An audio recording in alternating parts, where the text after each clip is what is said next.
I'm John Magnuson with the Cedar Tree Institute, and we're here to launch EarthKeepers II, an interfaith environmental initiative in the coming 2 years with a focus on energy conservation and community gardens, and bring back the native plants. Community church gardens. I have faith in seeds. Very good things will come from this. Delta Green is the technical partner.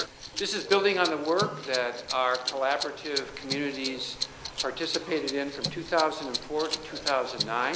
And thanks to the United States Forest Service and the United States Environmental Protection Agency, at the heart of this work is a group of students from Northern Michigan University. My name is Tom Merkel.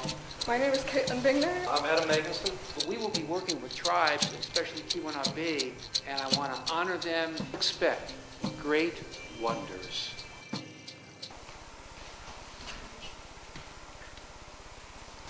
My name is Caitlin Bingner, and I would like to introduce Mike Grossman, representing the Jewish community of Temple Beth Sholom. Yes, as a member of Temple Beth Sholom, which is a synagogue in Ishpeming, I'm happy to make a few comments, but I thought you'd be better served by having my wife make them, Helen. So I want to introduce Helen, who is not only a retired chemistry and science teacher, which has a lot to do with the environment, but a retired teacher at the synagogue, and she taught our children Hebrew to learn for their bar and bat mitzvah. So she's well-rounded. Thank you. It's really nice to become part of this project. I personally have had a great interest in working with the youth in our community, and it's wonderful to see, again, young people being involved in this project.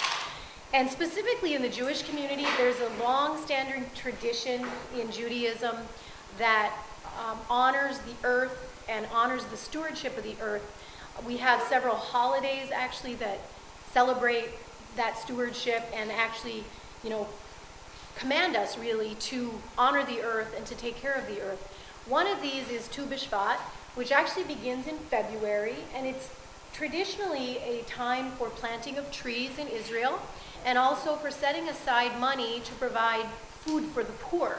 So it seems very, very appropriate that this project, EarthKeepers II, will plant community gardens, which will then be contributing to food pantries. So it really seems to fit quite well with the tradition that we have in Judaism. Another thing that I think is really important is that one of the most important holidays in Judaism is the celebration of Shabbat, which in English would be the Sabbath. That is, of course, mentioned hundreds of times in the Bible. And one of the things about Shabbat is that it is a time for rest and reflection. But one of the sort of interpretations also that's really quite ancient is that Shabbat is a time to celebrate what is good about the world today, but to also work for the redemption of the world.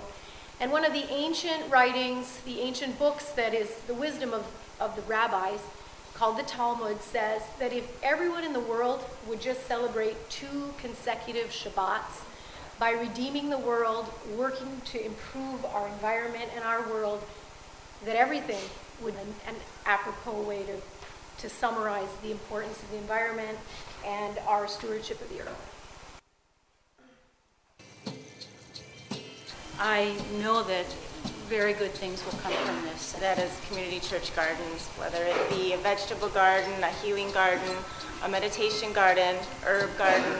My native plant garden in Milwaukee is about 20 feet by 15 feet. And it is just a delight for me to see my workers in there. In the morning and coming back in the evening, the male bombus or bumblebees roost.